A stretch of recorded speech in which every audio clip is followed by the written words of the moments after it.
Close your eyes for a moment, if you like. Imagine the air before dawn, warm already, even now, before the sun has cleared the horizon. Not the aggressive heat of midday, but something gentler, something that settles against the skin like cloth. There is moisture in it, the particular dampness that comes from water nearby, from a great river moving slowly in the dark just beyond where you can see. The ground beneath your feet is flat. Remarkably, almost strangely flat. You could look in any direction and see the horizon lying low and unbroken, the sky enormous above it, still holding the last few stars of the night in its upper reaches, the east beginning to pale with the first suggestion of light. And there is a sound. Not loud. Something between a whisper and a breath, the sound of reeds moving in a slight wind. Thousands of reeds, lining the riverbank in dense curtains, their tall stems clicking faintly against one another in the pre-dawn air. And beneath that, if you are very still, the sound of the water itself. Not crashing, not rushing, but moving, that deep, patient, purposeful movement of a great river that has been flowing for longer than memory and will continue flowing long after every name spoken in this land is forgotten. This is Mesopotamia. It means, in the old Greek rendering, the land between the rivers. And those rivers, the Tigris to the east, the Euphrates curving its longer, more wandering path to the west, are everything here. They are the reason this place exists at all. They are the reason cities rose from this flat, stoneless, timberless plain. They are the reason that somewhere between 5,000 and 7,000 years ago, in this specific stretch of the ancient Near East, something happened that had never quite happened anywhere on Earth before. People gathered in numbers large enough to need systems, and those systems became civilization. But we are getting ahead of ourselves. The sun is not yet fully up. Let us stay here a moment longer. The plain of ancient Mesopotamia, the region that occupies much of modern-day Iraq, with portions stretching into what is now Syria and Kuwait, is, geologically speaking, a young land. It was built by the rivers themselves, over millennia, from the silt they carried down from the mountains of Anatolia and the Zagros Range. That silt, deposited year after year along the river beds and flood plains, created some of the most fertile soil in the ancient world. Dark, rich, endlessly replenished. The kind of soil that rewarded the people who learned to work it with harvests generous enough to feed not just farmers but merchants, priests, administrators, soldiers, scribes. Because the land offered almost nothing else. No stone worth quarrying in any quantity. No forests. In a civilization that would eventually build monumental architecture, this absence was profound, and it shaped every aspect of how Mesopotamia was built, organized, and thought about. If you wanted to build here, you built with what the rivers left behind. You built with mud. And what you could do with mud, as the people of ancient Mesopotamia discovered over generations of refinement, was remarkable. The light is growing now. The eastern sky has deepened from black to the particular blue that precedes actual color, and along the river, the reeds are becoming visible, tall, dense, their reflections shifting in the dark water. A bird calls once, somewhere in the marsh beyond the bank. Another answers. The world is waking up. In a little while, if you walk inland from the river, following one of the many channels that branch off from the main body of water and carry it into the agricultural land beyond, you will begin to see the shapes of fields. Low, rectangular, bordered by earthen ridges. Some of them gleaming faintly where water has been directed into them. The irrigation channels run in careful lines, and where they run, crops grow, barley, primarily, the great staple grain of this civilization, along with emmer wheat, lentils, onions, garlic, sesame. The fields stretch away into the morning haze, tended by families who have been working this same earth, in roughly this same way, for more generations than anyone can count. And further inland still, follow the channels, follow the paths between the fields, follow the movement of people beginning to stir and walk as the light grows, you will see it. Rising above the flat plain, visible for miles in every direction, the great step tower. The ziggurat. A mountain made by human hands in a land that has no mountains, built from the same mud that built the fields and the channels and the homes around it, but raised up, platform upon platform, each smaller than the one below, until its summit touches something the plain alone cannot reach. The sky. But that is still some distance away. And the morning is still young. If journeys like this one, slow, unhurried walks through the ancient world, help you find some quiet at the end of your day, you might consider subscribing to Science Owl Station.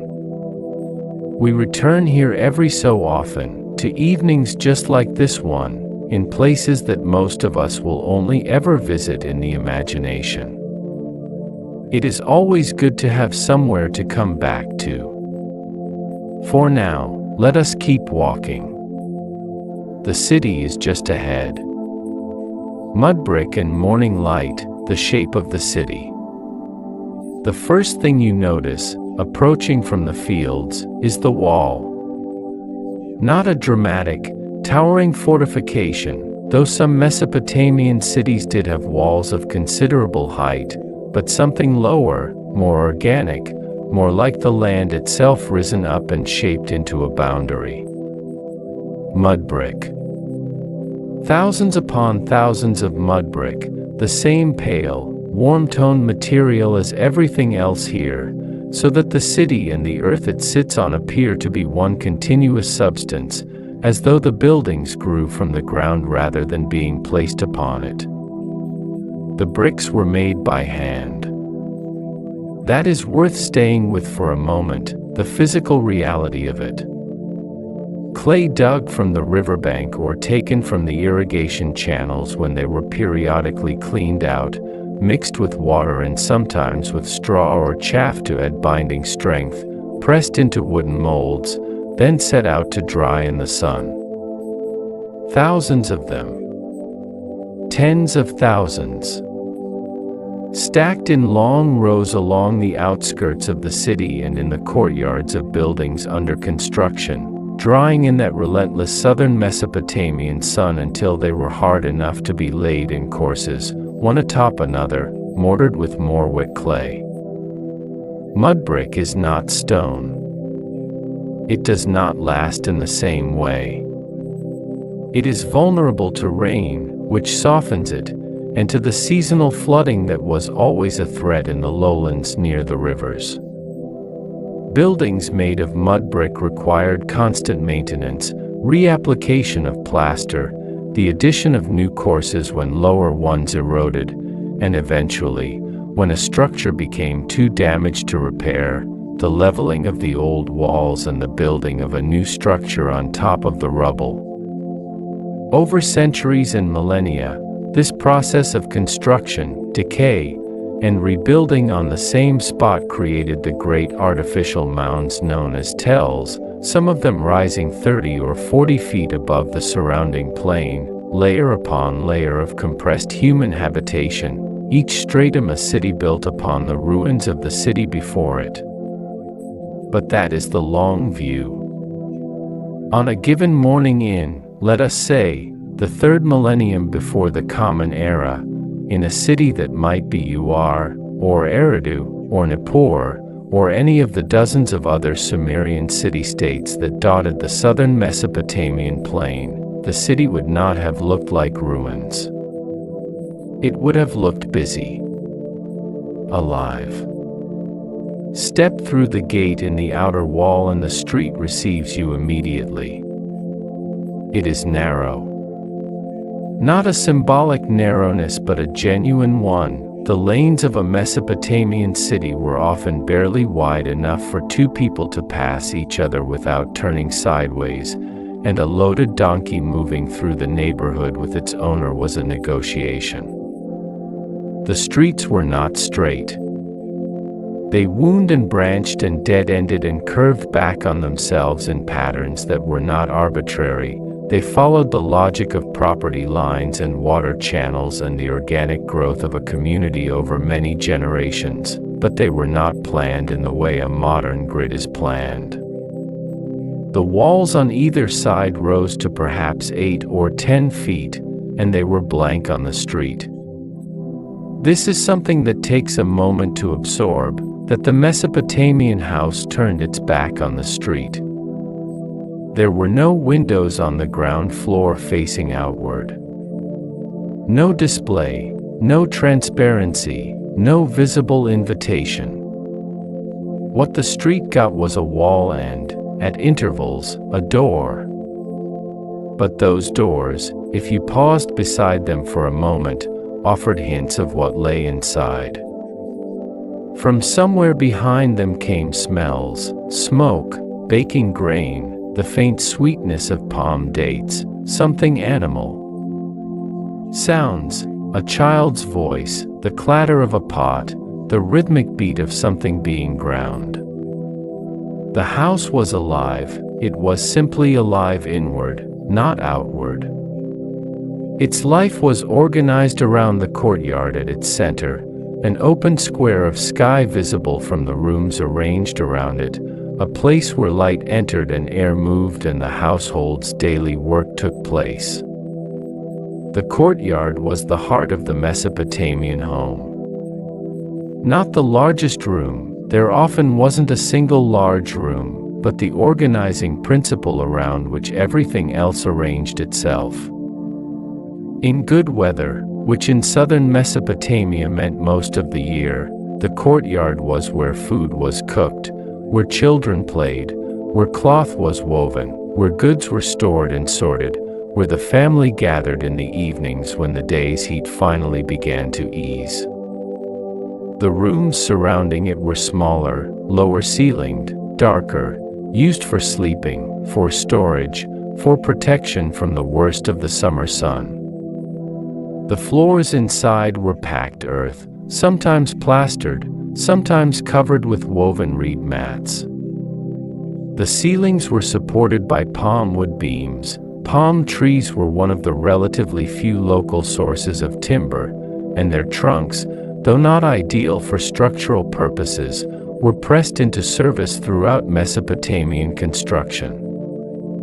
The walls inside were plastered with a smooth coat of mud plaster and sometimes whitewashed, giving the interior rooms a brightness that the blank exterior gave no hint of. Light inside the house came mostly from the courtyard and from small, high openings in the walls that served more as ventilation than windows in any conventional sense. Lamps burned at night, small clay vessels filled with sesame oil or animal fat, a wick of twisted fiber drawing the fuel upward and producing a flame that was warm and steady but limited in its reach. By lamplight, a room would have seemed intimate and close, the walls pressing in at the edges of the light, the darkness just beyond it quite complete. Now step back outside into the lane. The sun is higher now, and the pale mudbrick is beginning to pick up its color, a warm, faintly honey-toned beige in the direct light, soft shadow in the narrow passages between buildings. Ahead, above the roofline, the ziggurat is visible, enormous and calm, its terraced bulk rising against the bright sky. The city around you is not quiet.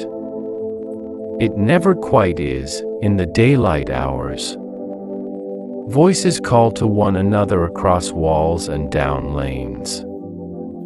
Somewhere close by, a goat is complaining about something. The sound of a mortar and pestle comes from one direction, from another, the knock and scrape of construction, someone repairing a wall or laying new bricks.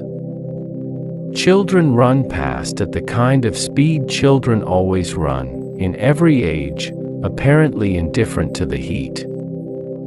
A woman carries a large jar on her head with the practiced steadiness of long habit, her hands free, her gaze level, moving through the crowd without slowing. And everywhere, the smell of the place, that particular compound of dust, clay, smoke, animal life, river water, bread, and something indefinably ancient, settles around you like the heat. Not unpleasant. Complex. Very much alive. This is the city as it was. Dense, pungent, loud in patches and unexpectedly quiet in others. Built entirely from what the land provided. Organized around the household as the atom of social life and the ziggurat as the axis of the universe. In a few thousand years, every brick of it would return to the earth it came from. But on this particular morning, it is as real as anything has ever been. The rhythm of the household, food, family, and daily work. The fire in the cooking area has been burning since before dawn. Someone, most likely the senior woman of the household, or a daughter old enough to have taken on this responsibility, has been awake since the light was barely a suggestion in the sky, building the fire, setting the clay cooking vessels in place, beginning the slow process of turning the stored grain into something edible. In a civilization built on barley, this act of transformation, grain to flour to bread, was as fundamental and daily as breathing. It was also slow, repetitive, and physically demanding work that occupied a significant portion of every morning, in nearly every household, across thousands of years of Mesopotamian history. The grain was stored in large clay jars, sealed against insects and moisture, kept in the cooler interior rooms or in dedicated storage spaces off the courtyard. A household's grain store was, in a very real sense, its security. Enough stored grain meant survival through a poor harvest season, a dry year, a disruption in trade. Not enough meant genuine danger. The careful management of stored food, how much to eat, how much to keep, when to supplement from the market, how to stretch supplies in lean periods, was a constant and serious domestic concern. To make bread from the barley, the grain first had to be ground.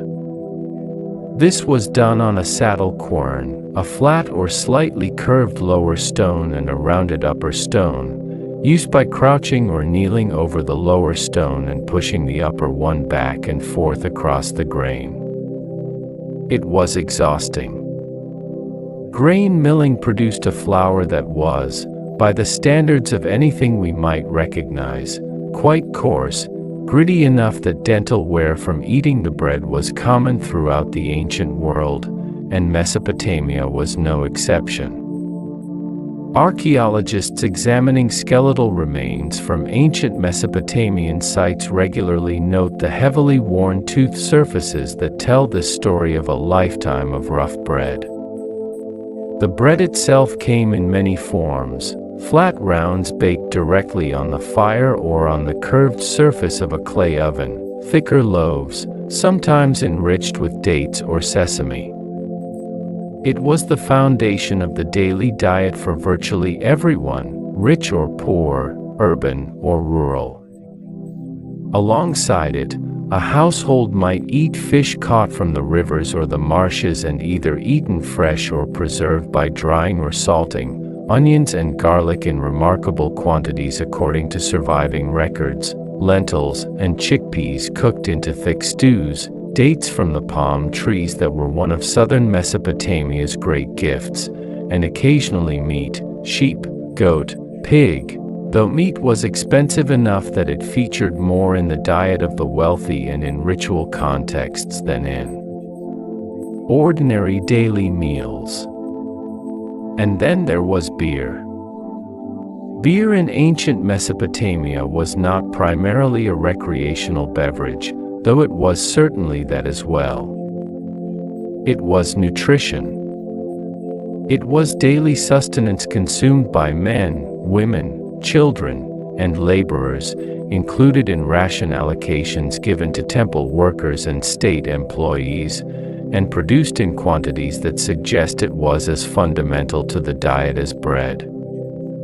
Made from barley, sometimes from bread that had already been baked and then dried and crumbled back into liquid, it was thick, cloudy, only mildly alcoholic by modern standards, and drunk through a reed straw to strain out the solid matter that floated on its surface.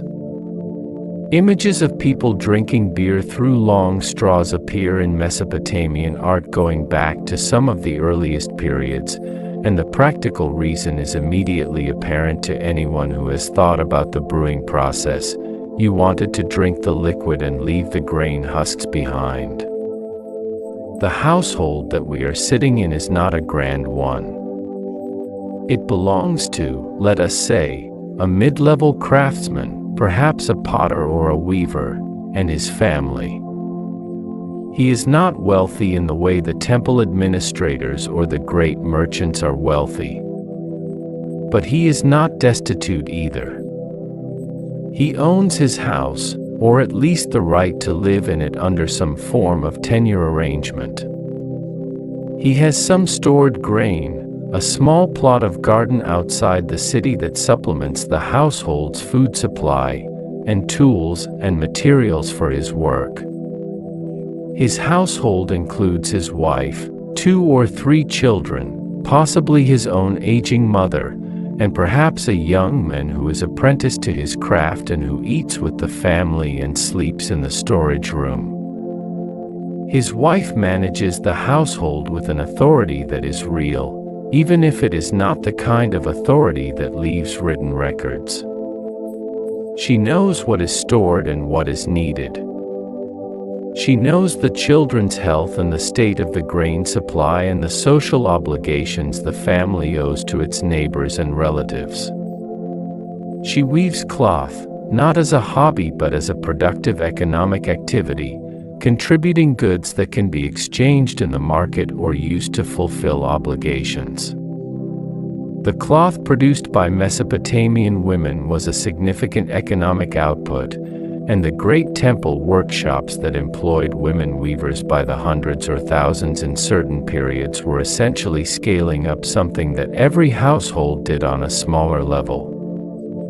The children, when they are not being fed or cared for, are being put to work. Mesopotamia was not a society with strong cultural notions of childhood as a protected period of play and development. Children contributed to the household's labor as soon as they were physically capable, in ways appropriate to their age. A small child might carry water, mind a younger sibling, chase birds from a drying rack of fish. An older child might help in the workshop, assist in the fields, or begin an apprenticeship that would define their adult occupation. The tools of this household are simple, durable, and deeply familiar in their logic if not in their material. Bone needles for sewing. Clay pots of every size, from the small cups used for drinking to the massive storage jars that held grain or oil or beer. Reed baskets woven in intricate patterns, used for carrying, storing, sorting. Wooden spindles weighted with clay whorls for spinning wool and flax into thread. A bronze knife, probably second-hand, kept carefully because metal is expensive. Stone grinding tools. A clay seal, carved with a personal design, used to mark ownership or authenticate transactions. Pick up one of those clay pots. Feel its weight, heavier than the thin-walled ceramics we are accustomed to, the clay walls thick and uneven with the marks of the hands that shaped it on a slow wheel. The outside is plain, undecorated, utilitarian. It was made to work, not to be admired. And it has been working, in this household, for years, repaired once where a crack developed at the rim, patched with new clay and refired, given another season of use before the crack finally spread too far and it was set aside to become something else, a planter, a drainage vessel, a piece of fill in the wall of the next building to be constructed. Nothing was wasted here. Everything was used until it was truly used up. The morning is getting on now. The bread has been baked and eaten, the children have been given their tasks, the weaving has begun in the far corner of the courtyard where the light is best. The craftsman has gone to his workshop, which is either in a separate room of the house or in a small structure nearby, and the sound of his work, the knock of a potter's wheel, perhaps, or the thud of a loom, provides a constant undertone to the sounds of the lane outside. Life in this household is not leisurely. It is not dramatic. It is the kind of relentless, varied, repetitive work that most human beings have spent most of their lives performing, in most places, across most of recorded history. And it has its own particular texture, warm in the early morning when the fire is going and the bread is nearly done, quieter and more focused in the middle of the day when the heat presses down and movement slows, and gradually softer and more companionable as the afternoon lengthens and the day's labor begins, finally, to wind toward its close. Markets, merchants, and the art of exchange. Step out of the courtyard and into the lane, and follow it toward the sound of voices. The market in a Mesopotamian city was not, in the way we might picture a modern market, a single designated space. It was more of a distributed activity that happened along certain lanes, at the gates of the city, near the river dock, and in the open areas adjacent to the temple complex.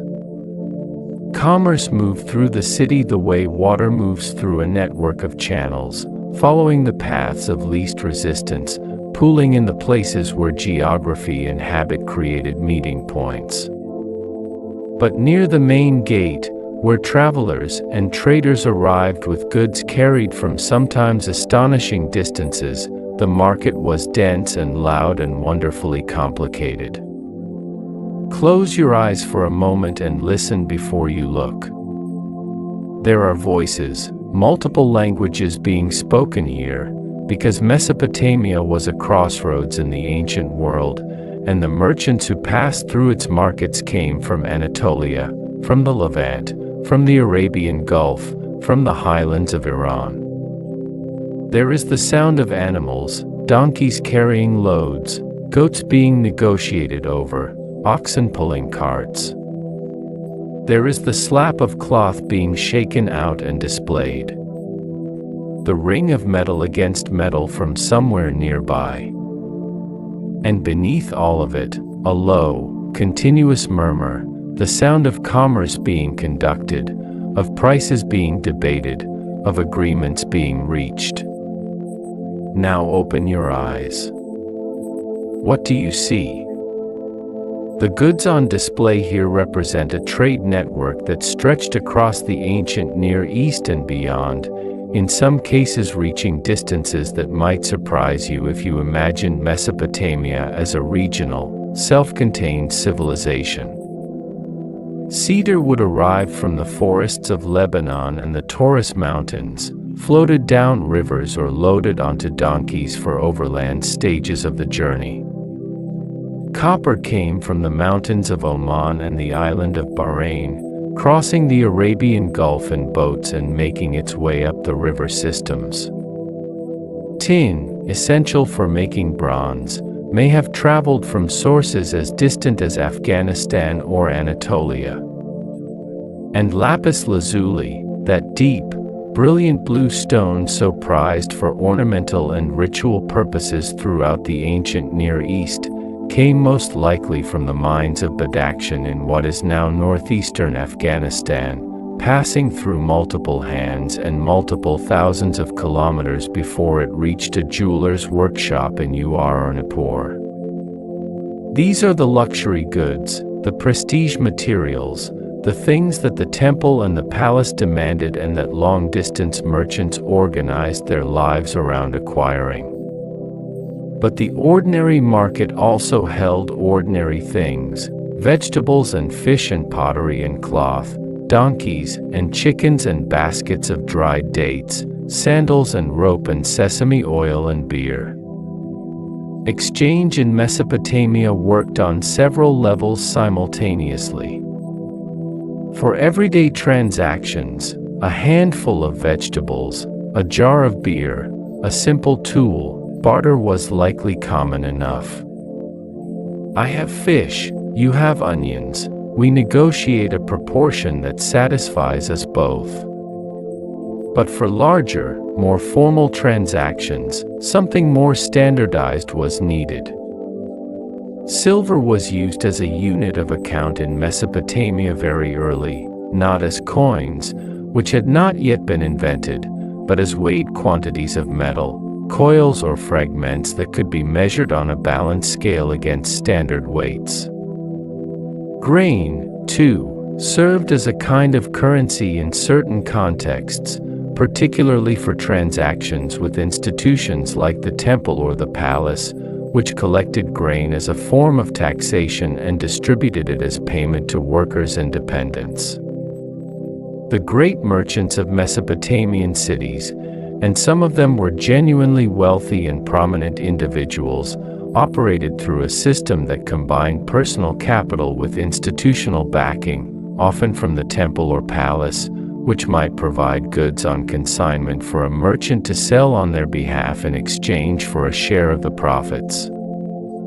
Surviving merchant archives from the ancient city of Nippur and from Assyrian trading colonies established in Anatolia in the second millennium before the Common Era give us glimpses of commercial correspondence that feels surprisingly recognizable. Letters complaining about late deliveries, disputes over payment, requests for the return of borrowed goods, careful accounting of what was owed.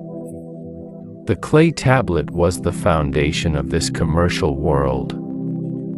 Every significant transaction was recorded, the parties involved, the goods exchanged, the terms agreed upon, the witnesses present. The document was then sealed, the parties, and sometimes the witnesses, pressing their personal cylinder seals into the wet clay to produce a continuous band of impressed images around the tablet, a unique, unfalsifiable mark of authentication.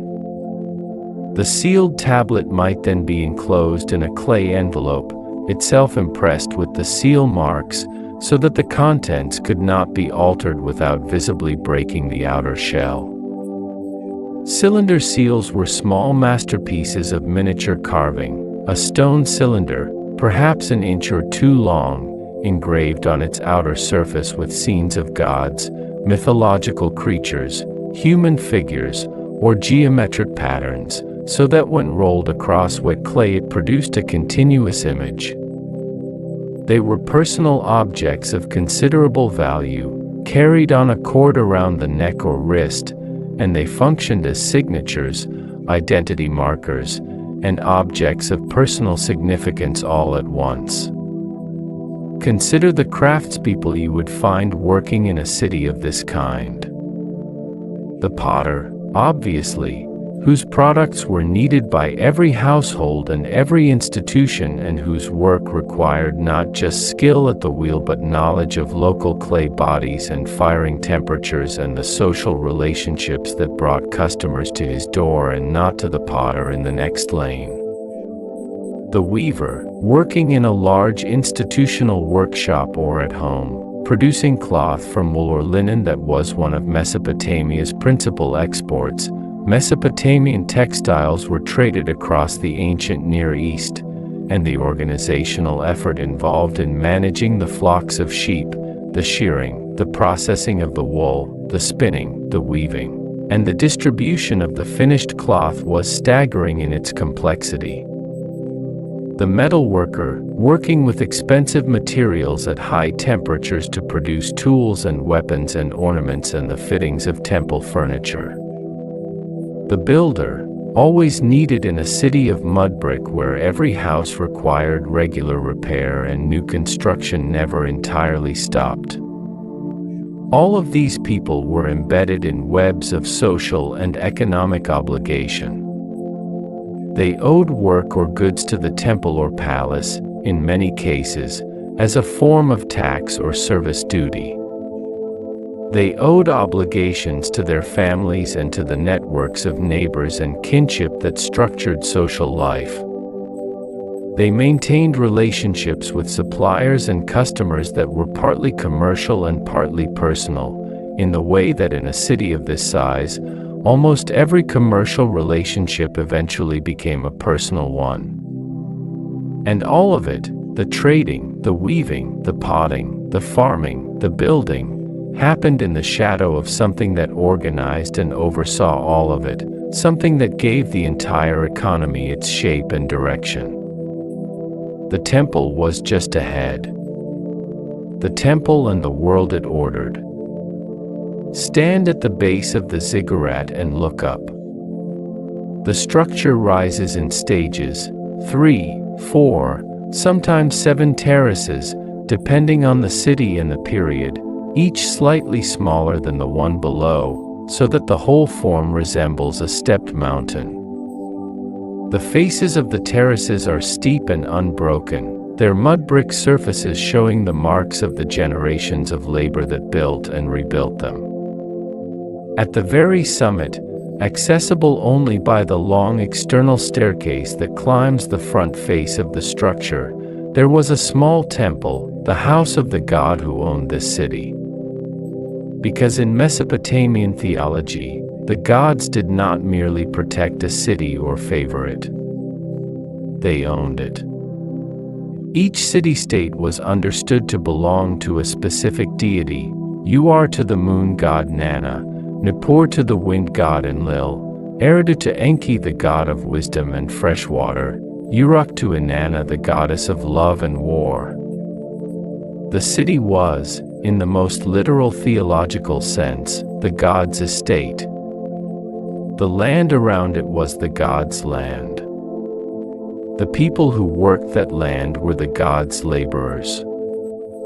The king who ruled the city did so as the god's appointed manager, responsible for maintaining the god's property and performing the god's will.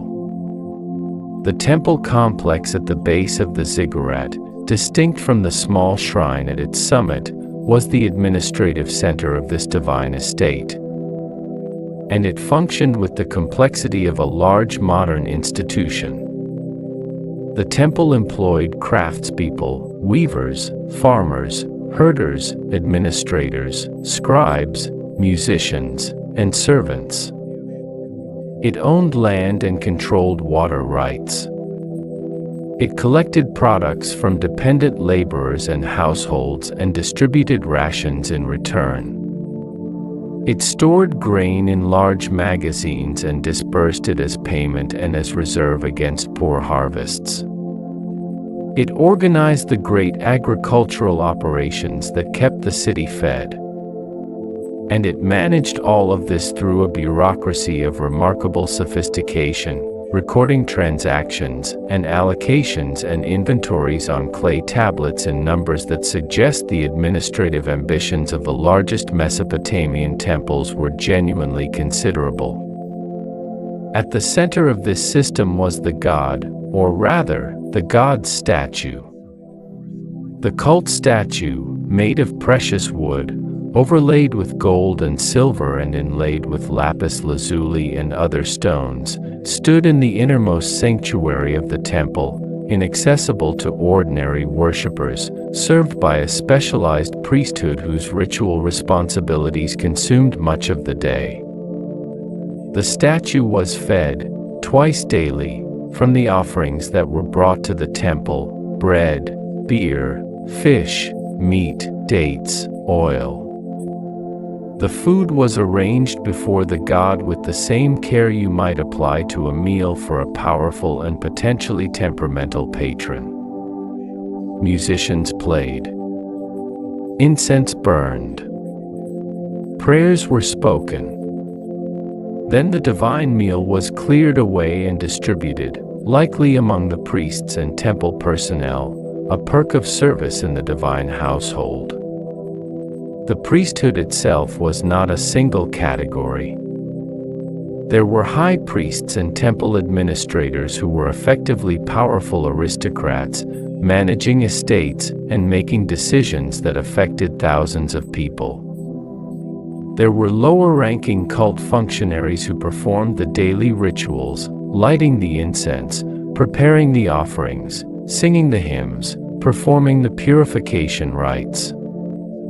There were specialist priests who functioned as diviners and exorcists, reading the signs that the gods inscribed in the world for those with eyes to see. And there were the women who served in the temples in roles whose nature is still, in some cases, debated by scholars: the Nadata women in the Old Babylonian period, who lived in dedicated spaces within the temple complex, did not marry in the conventional sense, but could own property and engage in business. The sacred women whose precise religious and social status varied by period and city. For an ordinary person, the relationship with the gods was not conducted through direct access to the great temples. Most Mesopotamians had no more access to the inner sanctuaries of the divine than a medieval peasant had to the private apartments of a king. Their religious life was conducted through household shrines, a small niche in the wall of the courtyard, perhaps, where a clay figurine stood and received small daily offerings: a pinch of bread, a little beer, a sprig of aromatic herbs. These household gods and the personal god assigned to each individual were the primary religious relationships of ordinary life. The personal god was a concept with great emotional resonance in Mesopotamian religion. Every person was understood to have their own divine patron, a minor deity who walked with them through life, interceding on their behalf with the greater gods, providing protection and guidance. When things went well, your personal god was with you. When things went badly, the natural question was, what have I done to drive my god away? This was not, for the Mesopotamians, an abstract theological question. It was a pressing practical one. Because divine favor was the basis of everything: health, prosperity, the success of crops, the survival of children, protection from enemies and disease and accident. To lose divine protection was to become vulnerable in the most fundamental way imaginable. The literature of ancient Mesopotamia contains moving texts, prayers and laments and dialogues, in which a suffering person cries out to their God in exactly the terms you might expect from a person who feels abandoned by something they have always relied on for safety. There is one text that scholars sometimes call the Babylonian Job, or the poem known by its opening words as, "I will praise the Lord of wisdom," in which a formerly prosperous man describes the complete collapse of his life, disease, loss of social position, abandonment by friends, the withdrawal of divine protection, and his eventual restoration. Its emotional content is so direct, so recognizable in its experience of bewilderment and suffering and unearned affliction, that it reads less like an ancient document and more like something that could have been written in any century. The gods were not distant, abstract principles. They were real presences in the world, as close as the river and as powerful as the flood, and the entire texture of daily life was organized partly around maintaining, or restoring, or petitioning for their favor. And the gods' favor, it turned out, needed to be managed carefully. Which was where the law came in. Scribes, laws, and the weight of words. Imagine a room, somewhere in the city, narrower than the others, lit by a single high opening in the mudbrick wall.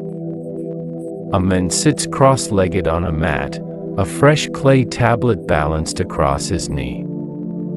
The clay is the right consistency, not too wet, not drying too fast, and the tool he holds is a stylus made from a cut reed, its end trimmed to the precise angle that produces the wedge-shaped impressions that we, looking back across 5,000 years, call cuneiform.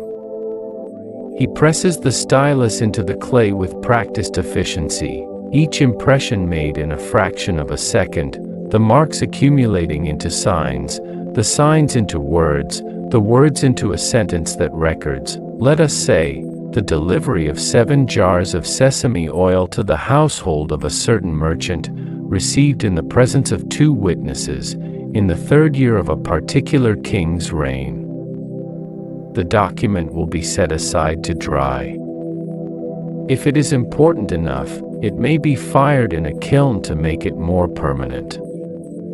It will be stored in a designated archive, in a clay jar or on a shelf, where it can be retrieved if the transaction is ever disputed. And in some cases, in enough cases that historians have reason to be grateful, these tablets survived. Not because anyone intended to preserve them for posterity, but because the archive rooms they were stored in were eventually abandoned. Their mud-brick walls collapsed, the earth rose above them over centuries and millennia, and the tablets, protected by the very destruction of the buildings they had been stored in, lay undiscovered until excavators began to dig the tells of ancient Mesopotamia in the 19th and 20th centuries. We have, today, hundreds of thousands of cuneiform tablets. The number is almost difficult to comprehend.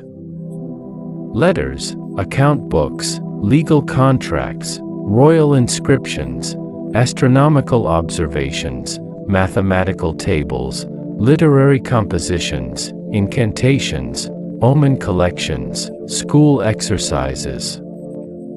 The sheer volume of written material that survives from ancient Mesopotamia is without parallel in the ancient world until the classical civilizations of Greece and Rome, and in some respects surpasses even those. We know more about the daily economic life of a city like Nippur in the Old Babylonian period than we know about many medieval European cities. Writing was invented in Mesopotamia, or at least independently invented there in a form that can fairly claim to be among the earliest in the world, sometime around the late 4th millennium before the Common Era. And the reason it was invented is frankly rather prosaic: accounting. The earliest writing was not poetry or royal proclamation. It was records. Lists of goods received, quantities of grain stored, numbers of animals counted. The administrative needs of the great temple institutions had grown complex enough that human memory was no longer a reliable enough instrument, and a system was needed to fix information in place, to make it retrievable and verifiable. The system that emerged, beginning with pictographic tokens and impressions on clay, gradually becoming more abstract and conventionalized until the original pictures were almost unrecognizable in the angular wedge marks of mature cuneiform, was one of the most consequential intellectual developments in human history. Once you have a system for recording language, you can record anything.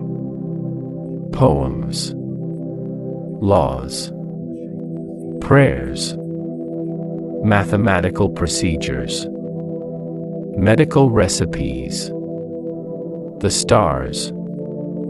The scribal schools, known in Sumerian as the Aduba, the tablet house, trained the small percentage of the population who would become literate.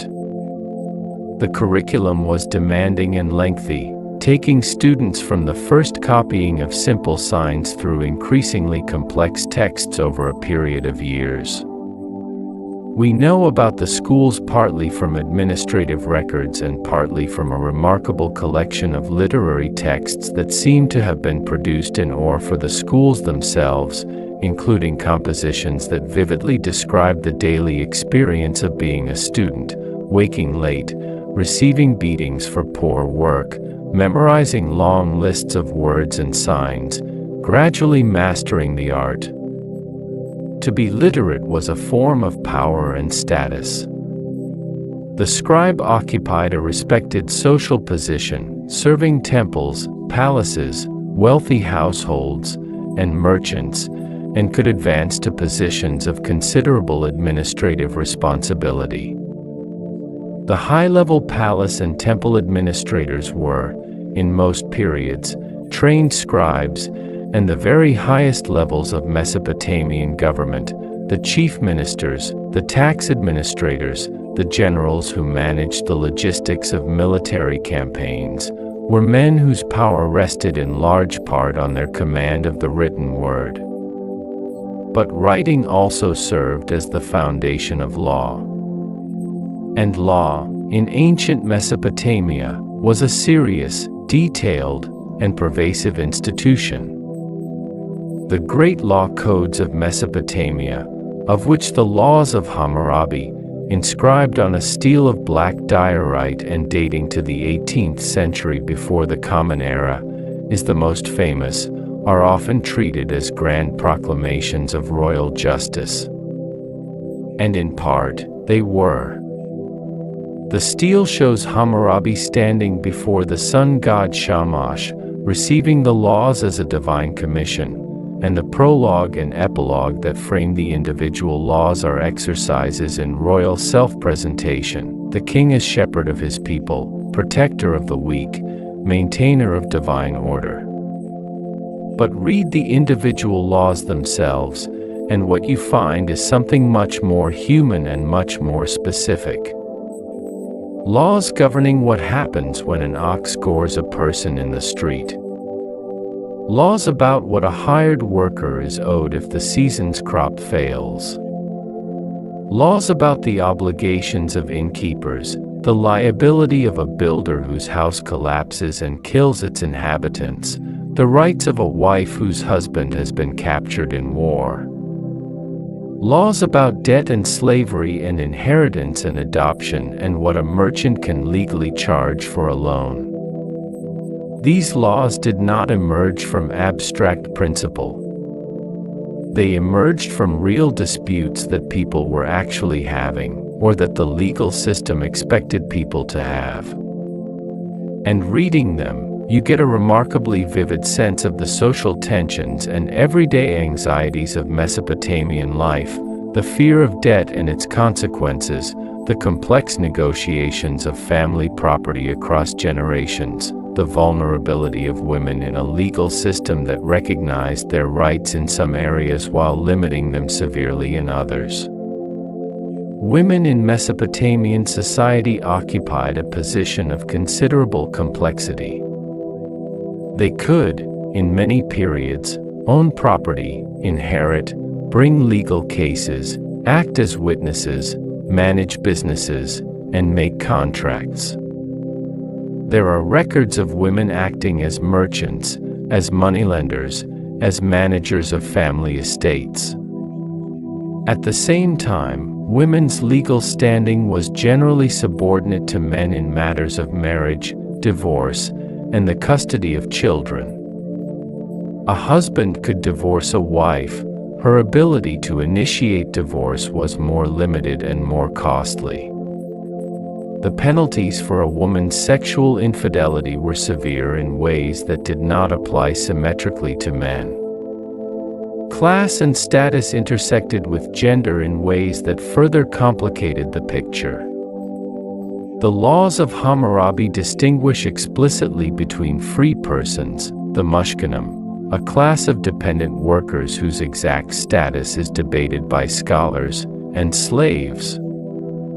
The penalties for the same offense differed depending on which category you occupied and which category your victim occupied. A free person who struck another free person of equal status paid a fine. A free person who struck a person of higher status might lose a hand. A slave who struck a free person could lose an ear. Slavery in ancient Mesopotamia was real and widespread, though its character differed in important ways from the chattel slavery of the later ancient world or the early modern period. Slaves could be acquired through capture in war, through purchase, through debt. A person unable to repay a debt could, in some circumstances, be enslaved, along with their family members, for a period of service. Debt slavery was a persistent social problem, and the kings of Mesopotamia periodically issued edicts of clean slate, misharim decrees, that cancelled outstanding debts and freed debt slaves, partly from humanitarian impulse and partly because a population too deeply in debt was economically and politically unstable.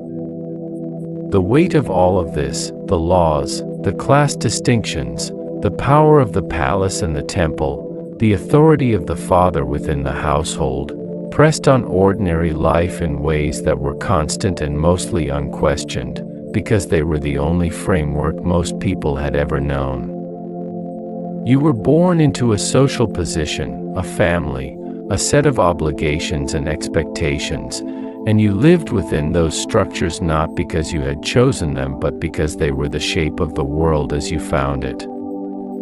And yet people also found space within that structure for individuality, for relationships, for humor and complaint and personal ambition. The letters that survive, private correspondence pressed into clay and sent across the city or across the country, are full of personality. People complain about their relatives, worry about their children, express affection and frustration and impatience in voices that are immediately recognizable. One letter, addressed by a mother to her son, has a tone of exasperated maternal concern that transcends the 4,000 years between her hand and our eyes. These were fully human people, living fully human lives. The clay recorded everything. The river that gives and takes. The canal is higher today than it was yesterday. Someone has noticed this, perhaps the farmer whose field boundary runs alongside it, perhaps the official whose responsibility it is to monitor the water levels and report to the temple or the city administration when something seems wrong. The river, miles away but connected to this canal through the branching network of channels that the people of this city have dug and maintained over generations, has been rising. This happens every year, the spring flood, driven by snowmelt in the mountains hundreds of miles to the north, where the Tigris and Euphrates have their origins in the highlands of Anatolia and the Zagros Range. Most years, the flood is manageable. The canal banks hold. The excess water is directed into the agricultural fields, where it deposits fresh silt and replenishes the soil. The harvest that follows is good. But some years, the flood comes differently. higher than expected, faster, arriving earlier or later than the planting cycle anticipates. In those years, the water overtops the canal banks and spreads across the fields, destroying the growing crops. Or it fills the irrigation network with so much silt that the channels become blocked and must be cleared by enormous organized labor before the next planting season. Or it reaches the city itself and begins to soften the bases of the mudbrick walls, which, however competently maintained, were never entirely impervious to serious and sustained water exposure. The Great Flood is a story that appears, in various forms, across the ancient Near East, in the Epic of Gilgamesh, in the Atrahasis myth, and later in the Hebrew Bible and other traditions. Scholars have long debated what, if any, historical event or events might lie behind these flood narratives. The geological record of Mesopotamia shows evidence of several major flood events, any one of which could have been catastrophic enough to be preserved in cultural memory, growing in the retelling over centuries into the cosmic, world-ending flood of the mythological versions. What is certain is that flooding was a lived reality of Mesopotamian life, not just a mythological metaphor. It was something that people prepared for, worried about, and sometimes suffered through in ways that could be devastating. The vulnerability of mudbrick architecture to serious water damage was not just a theoretical concern. Buildings in flood-prone areas had to be rebuilt regularly. Agricultural land could be taken out of production for years if badly flooded. Cities that were founded in the lowest, most flood-exposed parts of the plain eventually had to be relocated or substantially rebuilt on higher ground. And yet people stayed. Because the rivers, for all their danger, were everything. The irrigation they made possible was the basis of the agricultural system that fed the civilization. Without the rivers, there was no barley, no dates, no flax for linen, no population dense enough to build cities, no surplus to support the temple and the palace and the scribe and the merchant. The rivers gave and the rivers took, and the only possible response was to manage that relationship as carefully and as persistently as human ingenuity allowed. The irrigation system of ancient Mesopotamia was a staggering achievement of collective human labor. The main canals, some of them stretching for scores of miles, required the coordinated effort of thousands of workers, not just to dig initially but to maintain year after year, clearing the silt that accumulated with each flood, repairing the banks where erosion had worn them thin, opening and closing the sluice gates that controlled the distribution of water to individual fields, managing the distribution of water rights among the farming households who depended on the network. This maintenance was organized at multiple levels. Individual farmers were responsible for the portions of the irrigation system immediately adjacent to their fields. Larger stretches of canal were maintained under the direction of local officials, who could call on the labor of the farming population as a form of tax, the corvée, as historians call it, the obligation to contribute labor to communal projects as part of one's civic duty to the city and its divine owner. And the great main canals, which were in some sense the arteries of the entire system, were maintained under royal authority, their construction and repair celebrated in royal inscriptions as acts of piety and wisdom, gifts from the king to his people. The water itself was lifted from the canals into the fields by a device so simple and so effective that it is still in use in parts of the Middle East today, the shadaf, a long pole balanced on a fulcrum, with a counterweight on one end and a bucket or leather bag on the other. A worker pulls the bucket down into the water, then lets the counterweight swing it back up and tips it into an irrigation channel leading to the field. It is slow work. It is repetitive work. But it is surprisingly efficient for the technology involved, and in a world without pumps, it was one of the primary means of lifting water to a level where it could flow to where it was needed. The agricultural calendar in ancient Mesopotamia was dictated entirely by the rhythm of the rivers and the seasons.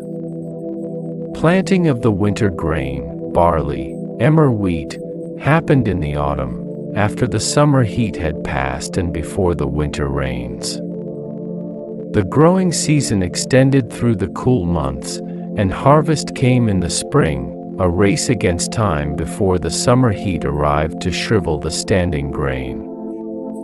Summer in southern Mesopotamia was brutal, temperatures that by modern analogy would reach 40 degrees Celsius and above, the ground baking hard, the canal levels dropping, the air carrying a fine dust that settled on everything and everyone. During the worst of the summer heat, outdoor work slowed. People sheltered indoors during the middle of the day. The city became quieter and more torpid. Even the rivers were low. And then, in some years, the harvest failed. Not completely, in most cases. In a city with a functional storage system, one bad year could be absorbed, the gap between the harvest and the need filled by drawing down the reserves in the temple granaries. But a sequence of bad years, 2, 3, perhaps a drought that lasted longer than the storage could compensate for, was a different matter. The records of ancient Mesopotamia speak of famine with a directness that makes clear how real and present a threat it was. Price records show grain becoming extraordinarily expensive in lean years. A measure of barley that normally cost a fraction of a shekel of silver might cost 10 times as much when supplies ran short. People who had grain were in a position of power over those who did not. Debt, already a persistent feature of economic life, became more extreme and more dangerous. The social fabric, which in good years held together fairly well, began to show its tensions. Disease moved through the population with the regularity that is predictable in a society without germ theory, without sanitation infrastructure in any modern sense, without clean drinking water in most of the ways we would define it, and with a close and constant daily proximity to animals, to open water channels, to human waste disposal that was, by necessity, imperfect. Malaria was likely endemic in the marshy lowlands along the rivers. Intestinal diseases, spread through contaminated water and food, were a constant. Infant and child mortality was high in the way it was high throughout the ancient world, not as a statistic, not as a historical abstraction, but as a lived reality that touched almost every family, that shaped how people understood and prepared for the future, that left its marks in the brevity of so many lives recorded on clay tablets and in the small graves that archaeologists find in the floors and courtyards of ancient houses. Children were sometimes buried beneath the floors of family homes in Mesopotamia. This is a detail that tends to stop people when they first encounter it. The interpretation is debated. Perhaps it was a way of keeping the child close, maintaining a connection across the boundary of death, ensuring that the child remained part of the household in some sense even after dying. Whatever the reason, those small graves under the floors of houses that were then continued to be lived in are one of the most quietly moving things in the entire archaeological record of ancient Mesopotamia. Life and death sharing the same floor. The river moved on. The rains came or did not come. The grain was planted and the harvest was counted and the tablets were marked with the numbers, and people got up in the morning and made their bread and went to their work and came home in the evening, as people do, as people have always done, even in the shadow of everything that could go wrong. Living with the gods, fear, prayer, and the meaning of misfortune. It is evening now. The worst of the day's heat is finally passing, and in a courtyard somewhere in the middle of the city, not the great temple precinct, but an ordinary household courtyard, open to the sky, someone is preparing a small offering. A clay brazier holds a few coals that have been coaxed to life from the afternoon's cooking fire. A small amount of aromatic material, perhaps cedar shavings, perhaps some dried herb, the exact composition known to the person performing the ritual from long habit and family tradition, is placed on the coals, and smoke rises in a thin, pale column, dispersing as it reaches the open air above the roofline and disappears into the evening sky. The person performing this ritual murmurs words, a prayer, or something functioning as a prayer, addressed to the personal god whose small clay figurine stands in the niche in the courtyard wall. The words are probably not composed on the spot. They are more likely inherited phrases, formulas passed down through generations, the same words spoken by this person's parents and grandparents in roughly the same way on countless similar evenings. The Mesopotamian relationship with the divine was, at its core, a relationship of service and petition. Humans had been created, in the myths that explained the world, specifically to perform the labor that the gods had previously had to do for themselves, tending the fields, managing the irrigation, building the temples, producing the offerings. In return, if the service was performed correctly and the offerings were adequate, the gods might provide protection and prosperity. It was a transactional cosmology, and it had a logic that was straightforward enough to understand even if it was not always easy to live within. The difficulty was that the gods were not transparent in their expectations. They communicated through signs, through the entrails of a sacrificed animal, through the behavior of oil poured onto a basin of water, through the appearance of the night sky, through the movement of birds, through dreams, and reading those signs correctly required specialist knowledge and long training. The Baru, the divination priest, spent years mastering the elaborate omen series, vast collections of if-then statements assembled over centuries of observation and interpretation. If a certain feature appears in the liver of a sacrificed sheep, this indicates a particular outcome. If a particular configuration of stars is observed, this predicts a certain kind of event. Divination was not superstition in the Mesopotamian worldview, it was science. It was the careful, systematic observation of a world that was understood to be full of messages from the gods, if only one knew how to read them. The universe was not random. Things happened for reasons, and those reasons were ultimately divine. The task of the human specialist was to decode the divine communication and advise accordingly. For ordinary people, the practical manifestations of this cosmological framework were more immediate and less technical.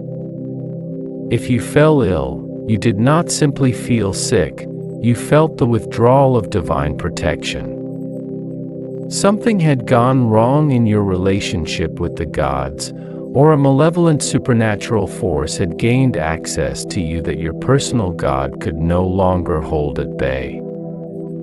The response was not only to seek medical treatment, though medical treatment was available, in the form of physicians who combined herbal remedies with ritual and incantation, but to address the underlying spiritual condition.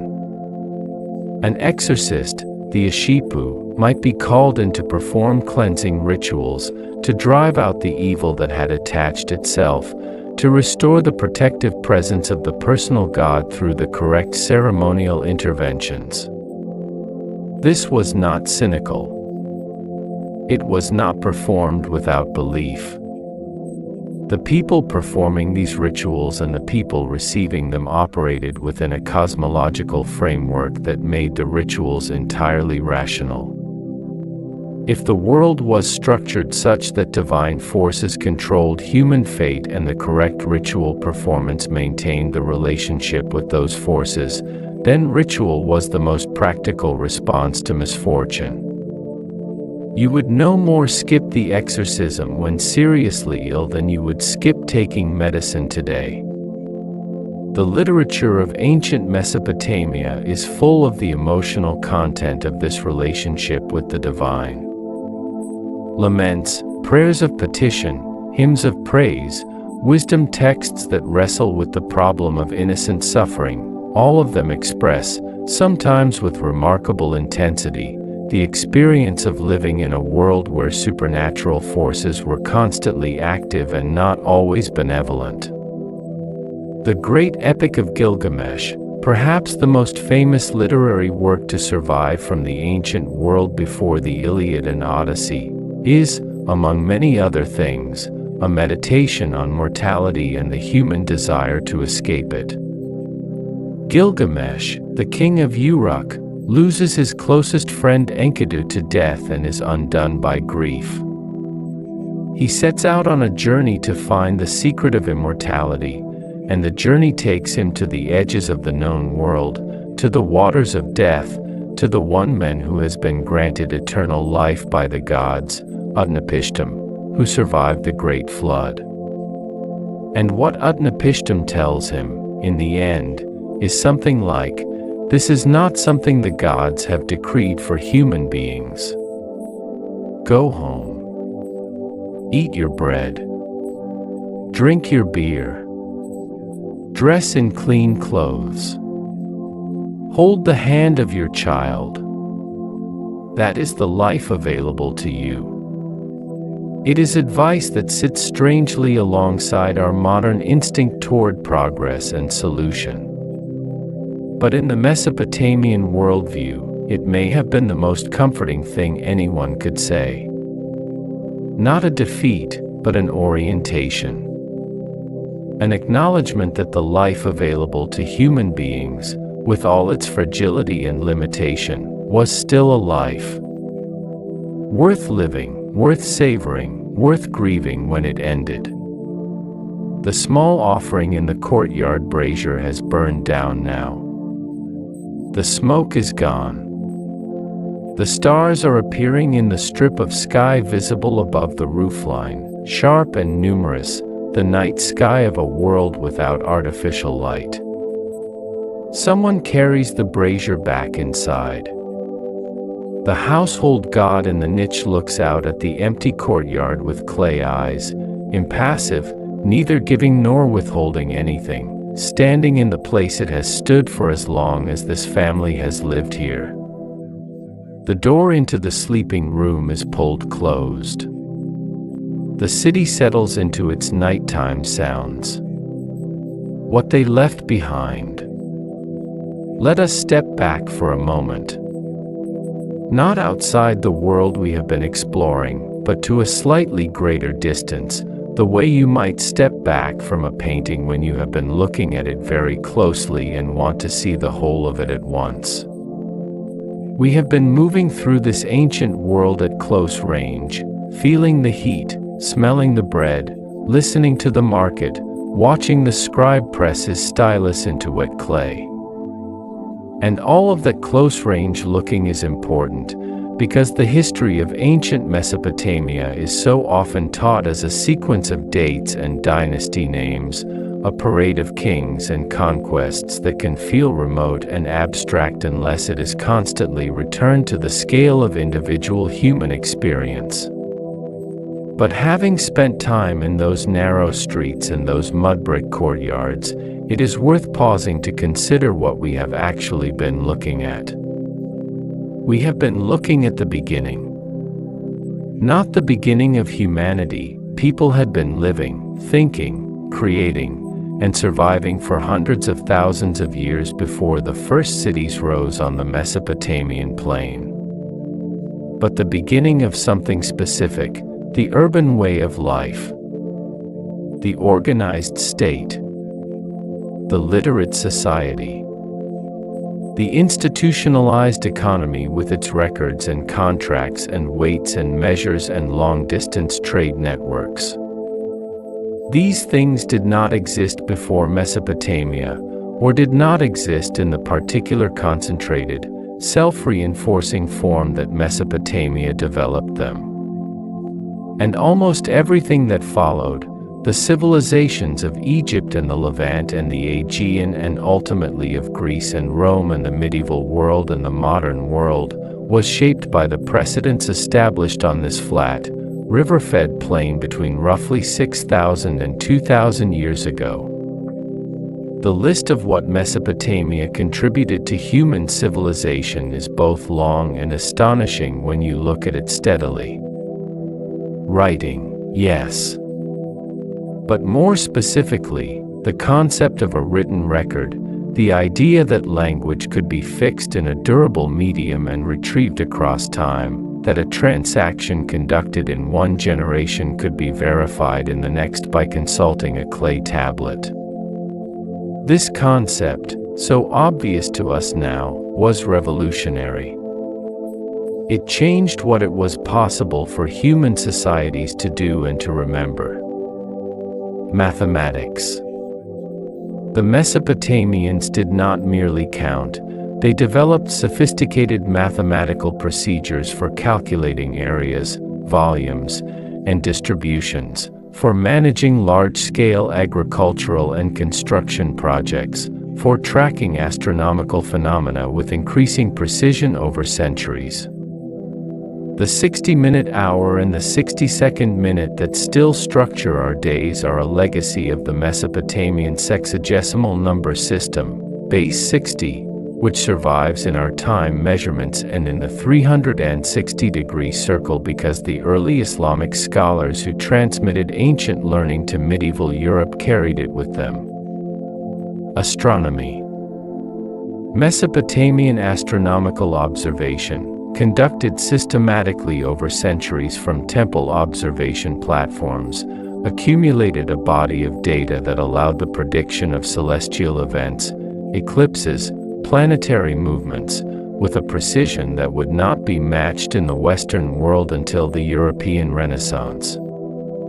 The zodiac, the signs of the astrological system that still appears in every horoscope section of every newspaper and phone application today, derives from the Babylonian division of the sky into 12 sections associated with constellations.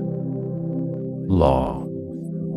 Not in the sense that the concept of law or social rule was invented in Mesopotamia.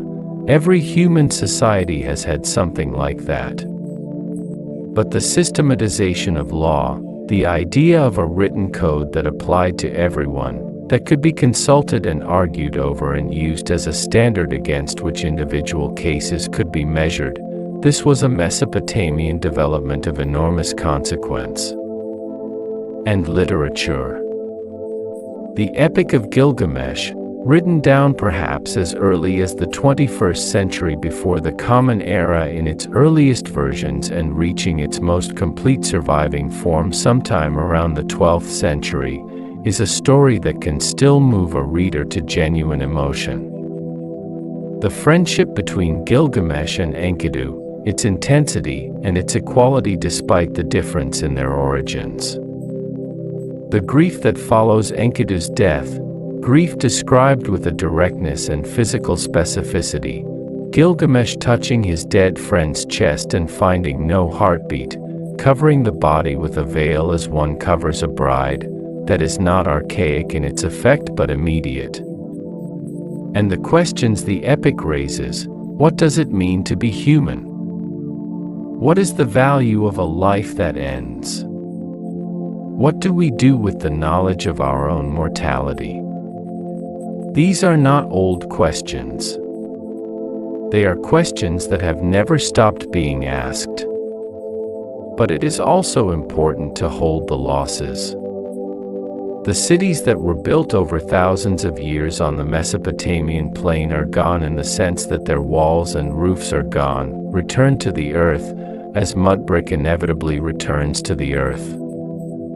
The languages spoken in those streets, Sumerian, with its isolate grammatical structure unlike any other known language family, Akkadian, the Semitic language that gradually replaced Sumerian as a spoken tongue while Sumerian survived for centuries as a literary and ritual language, are no longer spoken by any community of living people.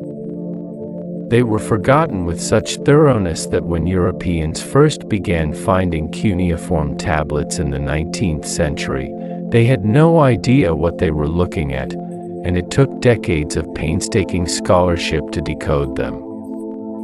The names of most of the people who lived in Mesopotamia are unrecorded. We have the names of kings, of temple administrators, of a relatively small number of merchants and scribes whose tablets happened to survive and be excavated and studied. We have the names of the women who lived in the Nadata houses of Sippar, preserved in administrative records. We have the names of students in the scribal schools, listed in their tablets.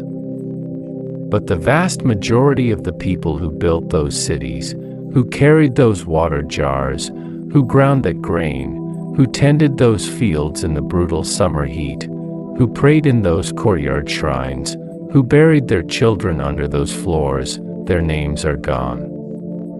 Their faces are gone.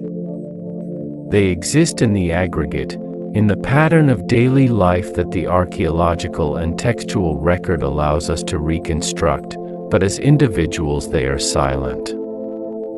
This is perhaps the most important thing to hold in mind, alongside all the achievements and the systems and the legal codes and the mathematical tables. The civilization was extraordinary. And the people who built it were ordinary, in the most dignified, most human sense of that word. They wanted enough food, and not to be cold, and for their children to survive, and for the river to stay in its banks. They wanted the gods to be pleased with them. They wanted to be treated fairly, which is why the laws existed in the first place. They told each other stories, some of which turned out to be so well made that they outlasted the language they were told in. The sun has been moving lower in the sky as we have been thinking about all of this. The quality of the light has changed, it has gone golden and lateral, the way light does in the late afternoon, and the mud-brick walls of the city have taken on a warmth that was not visible in the hard glare of midday. The air is cooler.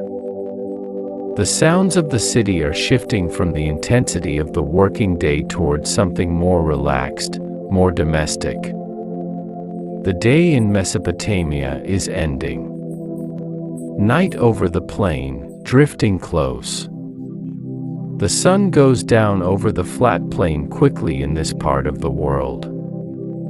There is no long, drawn-out twilight of the kind that softer latitudes enjoy, no slow purple deepening that stretches for an hour after the sun has cleared the horizon. Here, when the sun goes, it goes. The sky holds its color for a little while, orange and then gold and then a deep pink that fades upward into blue, and then the stars come, and they come in numbers that only the truly dark sky away from any artificial light can produce. Dense, brilliant, the Milky Way visible as a smear of light from one side of the sky to the other. In the city below those stars, the day is winding down with the particular rhythms that the ending of a working day always carries. The market has emptied. The lane outside the household is quieter now, the foot traffic thin to the occasional late returning worker or the neighbor stepping out to exchange a few words before going inside. The cooking fire has been built up one last time to prepare the evening meal, something warm, something simple, barley porridge or a stew of lentils with onions and a little dried fish, eaten in the courtyard in the last of the day's heat. The family gathered around the low dish without ceremony. The children eat quickly and are chased to bed, or to the sleeping mats laid out in the interior room, where the clay walls hold the warmth of the day while the air from the open courtyard begins to cool. They resist sleep in the way children everywhere have always resisted sleep, wanting one more story, one more piece of bread, one more minute of the waking world.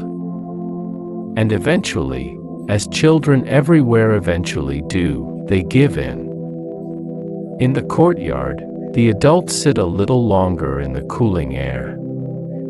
The brazier has been lit again, not for cooking now, but for warmth and light, and perhaps for the small evening offering to the household god, the pinch of aromatic material, the murmured words. The flame is small and steady in the still air. Smoke rises straight. Outside the city, the fields are dark and quiet. The irrigation channels run in the darkness, their water invisible but audible, that low, constant whisper of moving water that was the sound underlying everything in this civilization, the sound that made the city possible. A dog barks once, somewhere across the neighborhood, and then is quiet. In the workshop, the tools have been set down. The clay tablets are drying on their shelf, the day's transactions fixed in them, waiting for tomorrow to be filed or sent or read. The loom stands silent in its corner, the half-finished cloth hanging still. The grain storage jars are sealed, their contents counted, the numbers remembered or recorded. The craftsman banks the last of the fire with ash to keep a coal alive until morning. His wife checks the bolt on the door one more time. The household god in the wall niche is given a last glance, a kind of good night, a kind of acknowledgement, the small daily renewal of a relationship that matters more than most. The lamp is snuffed. The room goes dark. Imagine, now, lifting away from that particular house, that particular courtyard, and rising slowly above the roofline of the city. The whole city is visible from here, a dense cluster of warm points of light where lamps still burn in windows and courtyards, surrounded by the dark of the fields and the marshes, the canals catching what little starlight reaches them in long, faintly luminous lines. And at the center of it all, the ziggurat, its bulk a deeper darkness against the dark sky, its summit lost in the night. The city has a smell, even from here, the compound of wood smoke and water and earth and life that is specific to this place, at this time, in this particular river-fed civilization. It is a good smell, in its way. The smell of a place that is working. The rivers move in the dark, unhurried, far older than the civilization they built. The Euphrates, curving its long path through the southern plain, carries with it the silt of mountains hundreds of miles distant, depositing its thin layer of new earth along its banks with each passing season, building the plain higher by fractions of inches year by year, decade by decade, century by century. It does not know anything about the city by its banks, about the laws recorded on clay, about the mathematical tables and the astronomical observations and the great literature that grew from this place. It knows only the gradient and the sea. And yet, for thousands of years, This river, and the civilization that learned to live with it, produced something together that human beings had never quite managed before. A way of gathering and organizing and recording and transmitting human knowledge, human labor, human creativity at a scale that single families and small villages cannot achieve. A way of distributing water across a landscape that could not otherwise support the density of life that the cities demanded. A way of writing down what needed to be remembered so that the next generation could begin from where the last one left off, rather than from nothing. The things that the Mesopotamians built, and by built I mean not just the towers and the walls and the canal systems, but the systems of thought, the legal structures, the mathematical language, the literary tradition, the way of understanding the self in relation to gods and cosmos and community, did not disappear when the cities were abandoned and the languages fell silent. They moved, the way ideas always move, through contact and transmission and translation, into the civilizations that came after. Into the Persian Empire that ruled Mesopotamia and adopted much of its administrative practice. Into the Greek scholars who encountered Babylonian astronomy and mathematics and were changed by it. Into the Hebrew tradition, which preserved elements of Mesopotamian cosmology and flood narrative in its own sacred texts. Into the Islamic scholars of the early medieval period who translated and transmitted the knowledge of the ancient world into the languages that would carry it to medieval Europe. We are downstream from Mesopotamia, all of us. The hour that structures our days, the circle that structures our geometry, the concept that agreements should be recorded in writing, these arrived at us through a long chain of transmission that reaches back to a reed stylus pressing into wet clay in a room lit by a single high window, in a city on a flat plain between two rivers, in a world that most of us have barely begun to imagine. Somewhere back there, in one of those courtyard nights, under those brilliant stars, someone sat in the cooling air and told a story to a child who was not yet quite ready to sleep. Perhaps about a great king who journeyed to the end of the world and came back wiser, if not immortal. Perhaps about a flood that covered the earth and a man who built a boat and saved what could be saved. Perhaps just about the day's events, the small drama of the market, the news from the next neighborhood, the behavior of the river. The child listened. The fire burned down. The stars moved their slow, predictable arc across the sky in the patterns that the priests on the ziggurat had been charting for generations and would continue to chart for generations more. The night deepened. And the city breathed, in the way that living things breathe, slowly, collectively, the shared exhalation of 10,000 sleeping people, the smoke of 10,000 banked fires rising into the air above the rooflines and dispersing into the enormous Mesopotamian sky. Let it go slowly, now. Let the image soften. The city becomes a light on the dark plain. The plain becomes the ancient Near East, that great cradle of the world's earliest civilizations, extending from the Mediterranean coast to the highlands of Iran.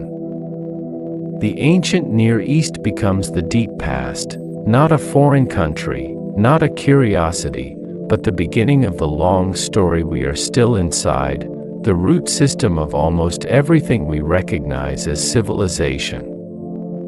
And the deep past becomes simply time.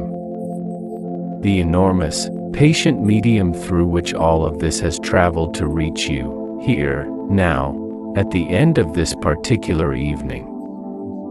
The river is still moving somewhere in the dark. The stars are the same stars. And whatever it felt like to be alive there, to bake the bread and carry the water and press the seal into the clay and murmur the prayer in the courtyard at the end of the day, it was not so different, at its core, from what it feels like to be alive anywhere. To want shelter, and food, and the safety of the people you love. To look at the night sky and feel the size of the world and wonder what the gods, or whatever word you use for the unknowable forces that shape a life, might want from you. To work, and rest, and begin again. They built a world. They lived inside it. And they left enough of it behind that on a quiet evening, if you let your thoughts go still, you can almost hear the sound of it, the reeds at the river's edge, the distant animals, the creak of a wooden door in a mud-brick wall, someone moving through a dark courtyard carrying a small lamp against the dark. Rest well. If this journey to the ancient world gave you something quiet tonight, a slower breath, a softer mind, a moment of stillness in the company of people who lived and wondered and rested just as you are resting now, then you might find your way back to Science All Station another evening. We will be here. There are many more worlds like this one to visit, and none of them are in any hurry. Subscribe if you like, and we will walk into the next one together. The lamp goes out. The river moves on. Sleep well.